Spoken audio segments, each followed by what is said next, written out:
How's it going, everybody? Welcome to the channel. As always, if you enjoyed today's video, don't forget to hit that like and subscribe. It helps out me a ton. You guys get plenty of fun stuff, not just Jujutsu Kaisen. We cover plenty of manga on the channel, so stick around, check it out, see if anything else catches your interest. Anyway, we got chapter 167 today, so you know it's a good day. Seriously, Gege Akutami has just been, it's fire after fire after fire after fire. It's just all so damn good. Anyway, so yeah, picking up from where we left off with Higuruma and Yuji, Higuruma says, okay, we'll use the 100 points to make the rule. That's fine. He tells the Kogane, go ahead and make it to where people can share points. And he also says this will, of course, offset Rule 8, or these points will count against Rule 8. So remember, Rule 8 is the one that states if your points don't change within 19 days, you will suffer curse technique removal. Basically meaning if you don't go out and kill somebody and get points, you're gonna die. So it's forcing people to fight and kill. Now we have the out of just like, hey, you want to trade me a point and then I'll trade you a point and we'd be good? And be like, yeah, cool, whatever, sounds right. All right, cool. Let's get it. So yeah, that's great. That's awesome. We got that rule now. So Higuruma says he's going to leave after this is said and done. And Yuji stops him. He's like, whoa, wait, hey, hang on. What are you going to do? Like, you seem strong. You're kind of cool guy. I kind of came to like you through all this, even though you're slamming me with giant mallets and taking my cursed energy. You're pretty cool, pretty guy, pretty strong guy. Use your help, maybe. I don't know. Help us. Help me. Help Mega Me to do the thing. No? So yeah, Higuruma says, the surplus 2 points I have are from the judge and whoever the hell else that I murdered, and I think I'm going to go turn myself in maybe after the barrier opens up. But until then, I'm going to go think about what I should do, but if I stay around you, I'm afraid I'll probably just end up hating myself more than I already do. And he also says this is no fault of Yuji's, and he leaves. So yeah, I kind of understand this from Higuruma. Yuji did tell him that he had killed of his own volition, so you can say, well, they're kind of in the same boat. Why would he hate Yuji if they've both done the same thing? Well, one, on the more analytical side for both of them, Higuruma wasn't pushed into a corner where he had to kill somebody. He got really, really angry and just snapped. Granted, I understand there's a lot of crap weighing on him. Like, he was putting everything on his shoulders. I understand why he snapped, but it wasn't like self-defense or anything. I believe when Yuji is saying he's killed somebody of his own volition, he was talking about Choso's brothers. Remember, back when him and Kugasaki were fighting Choso's brothers, they killed him, and afterwards they realized, like, oh wow, those were people. Like, those weren't cursed. Well, actually, no, I think Yuji realized before. I think they realized beforehand, because that's why Yuji was, like, sorry before he... yeah. So, anyway, yeah, I think that's what Yuji is referring to. Or maybe when he killed the transfigured humans or whatever that Mahito was like throwing at him, like, yeah, go kill that kid. So yeah, anyway, these were both kind of technically sort of self-defense. I mean, he was in a life or death battle. Like, if he didn't fight back, he was gonna die. So it's kind of two different levels there. And when you look at how Yuji handled his guilt, and even in the trial where he immediately was like, no, I'm guilty, even though according to Higuruma and according to a lot of people, myself included, he isn't actually guilty. So the way things weigh on Yuji and the way he handles them, I think makes Higuruma look at himself and look at the way he handled his situation and just hate himself even more because of it. So yeah, I understand why he feels that way, but I hope we get to see more Higuruma, especially within the Culling games. I'm sure we will, but yeah, I really like Higuruma. A lot of people do, so yeah, hopefully he's back soon. Anyway, after this, we finally get to cut back over to Reggie, tastes like dirt, and Remi, sounds like dirt. Yeah, I'm still not happy with the two of them.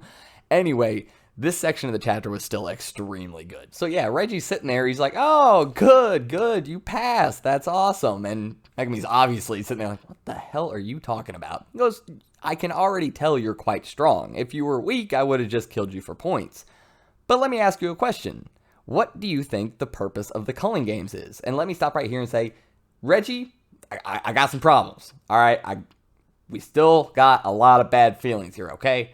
But I like what I saw in this chapter. I like the really smart analytical crap. I really, really like when people are like given a set of rules or given information and they dig deeper. They ask questions. They don't just accept it. It's not, oh, okay, this is the Culling games, this is the setup, this is why they're doing it. Okay, great, let's just take it with it. And go, no, ask questions. Find out the truth. Do a little digging. Think. A little bit of extra critical thinking goes a long way in so many scenarios. So I love seeing stuff like this where he's really questioning the true purpose and everything that's going on here. So yeah, I really like that. But Reggie, you still got a lot of work to do. He did move up a little bit on the list. Remi, she kind of just stays way down at the bottom. Yeah, she ain't getting no redemption. Anyway, I don't care what Remi does. I do not care. Anyway, yeah, so he asks this question, and Megami starts telling him, and he's like, well, it's a game designed to take advantage of the cursed energy of the participants, so then Kenjaku can use that cursed energy to flip Japan to the other shore, however he stated it, and make the people non-human and do all this crazy crap that Kenjaku said he was going to do. He also was in his head like, I'm going to leave the stuff out about Tengen and all that. Like, I'm not going to go full deep into this. So Reggie's just standing there like, what? Are you friends with Kenjaku or something? Wow. After he's saying this, Megami's sitting there on the other side in his head like, oh no, he's colluding with Kenjaku. I don't really know why Megami got that impression out of that. That did not give me the impression that he's colluding with Kenjaku really at all. Especially because he immediately goes into his explanation and says, that thing that you said about using the player's cursed energy, taking advantage of their cursed energy, that's more than likely a facade. Or maybe not even a facade, but maybe the secondary or even tertiary plans of Kenjaku and the Culling Games. Reggie also states that there are 3 reasons why he thinks that this whole taking advantage of the cursed energy is a facade or just not the primary goal here. And I'm just going to read this because there's bit here. His 3 reasons are number of players, differences in ability of players, and the barrier rule. If approximately 1,000 players were to be equally distributed in 10 colonies, there would be 100 people in each colony. But among the players, there are sorcerers that are exceptionally strong, as in Kashimo and Higuruma, like what we're dealing with right now. 60 sorcerers have been culled by these 2 alone. There should be at least 1 person in each colony that is on a similar level. So if only the strong will remain after the early stages, and the culling game will reach a deadlock, Megami's picking up on it. He was saying that. He also is in his head, like, I definitely thought it was a little too quiet within the barrier. Thought there should be, more chaotic fighting going on. Also, on top of that, there's the teleportation that occurs when entering the colony. Scattering people is probably one of the objectives, but its number 1 goal is most likely to stimulate an early secondary awakening in the modern sorcerers. Some have died from this teleportation. So yeah, plenty of people have just gotten teleported up there, not found a way to not die from falling to the ground, and just splat. So yeah, that sucks. Anyway, yeah. If they really wanted to take advantage of players' cursed energy, they'd want as many sorcerers to have long, drawn-out battles as possible. Okay, we're going to stop right here, real quick. So, yeah, this all actually makes a lot of sense. Nobody's using up a lot of their cursed energy. It's just a lot of people dying, and a couple different people getting a lot of points from it. That doesn't make sense when you think of wanting to use all of the cursed energy. Unless some weird thing happens where when you die, your cursed energy all just leaves your body in one big mass, and the barrier somehow absorbs that as it leaves. But we've never really heard of anything like that, so I doubt it. I think Reggie is actually right here. I think that he's kind of starting to get to the bottom of this. This makes sense. So yeah, this was really cool. I really like how Gege has informed us more about this. I love the way he is unfolding this. And something else I love is my main man, the best antagonist in Jujutsu Kaisen so far. I've made a video about that. Go look it up on the channel. I did anyway. So far, this man is the best. I don't care. This man is legendary. Are you kidding me? This dude is walking up. This dude is dapping up the entire Chinese government. What? Excuse me? Shanks meeting the Gorosei, anybody? What? Okay, not like that level, because it's not like the heads of the entire world government. China only controls like China, not the entire world. But still, this dude is out here meeting high level government officials, being invited by them, not showing up like, hey, I'm gonna take a seat. you guys are going to listen. No, that's already cool when you like walk in and do this and like, take control of the room. No, they invited this man, Kenjaku.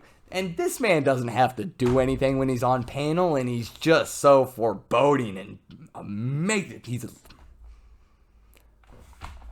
Oh, man.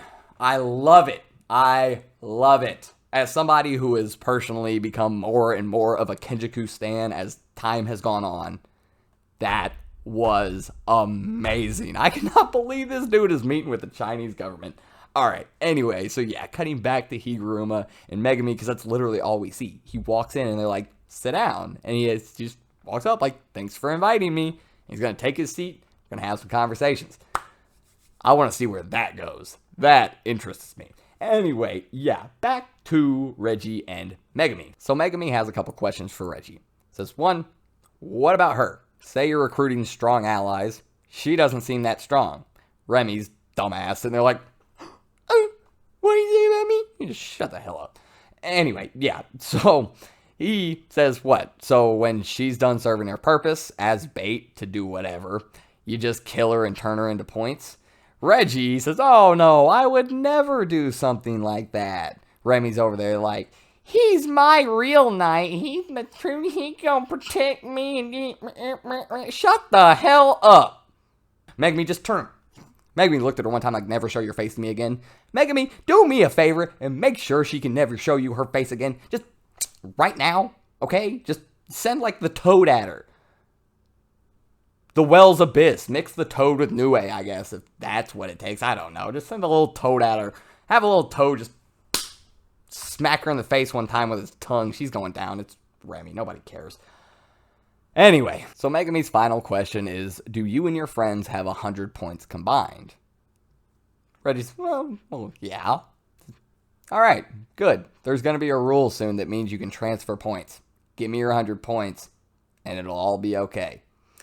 Reggie just says, negotiations have broken down. So, yeah, it's fight time. And this dude with these super sharp nails comes from around the wall, starts dashing at Megumi, goes to lunge at him with his sharp little fingers, and Megumi just disappears. This dude and Reggie are both sitting there like,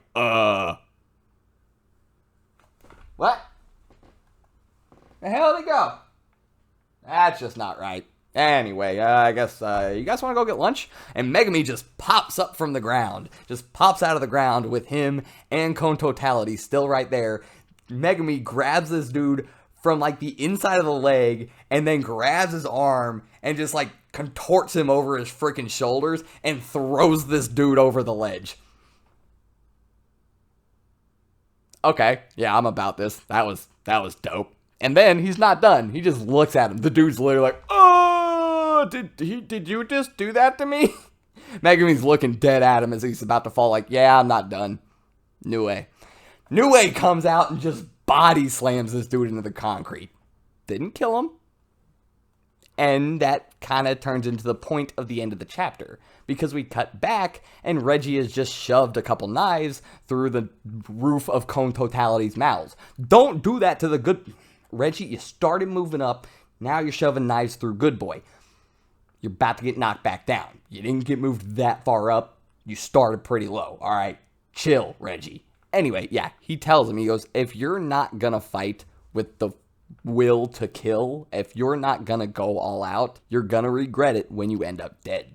So, yeah, this is basically the theme we're going with into the fight, that on the outset, Megumi is not going for the kill. This is not necessarily because Megumi has reservations about killing. This is because he wants the points. If he just kills them outright, then he just gets a couple points for each one of them. He doesn't get their 100 points. Those don't automatically transfer. We don't have a rule that says you get the points of whoever you kill. We could make that rule. Maybe. Somebody might make that rule. I don't know. Anyway, so yeah, this is where we leave the chapter off.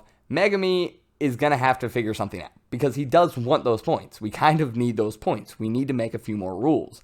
And if he kills them, that's not enough points. At least depending on how many people are here. I don't know how many allies Reggie has gotten over the last 12 days or whatever. So yeah, this chapter was really good. I love what happened with Higuruma and Yuji. I love the way it ended. I am going to miss Iguruma. I do kind of wish he would have just gone with Yuji because I'd love to see him around more. But I see what Gege's doing there. I like it. I enjoy it. It's great writing.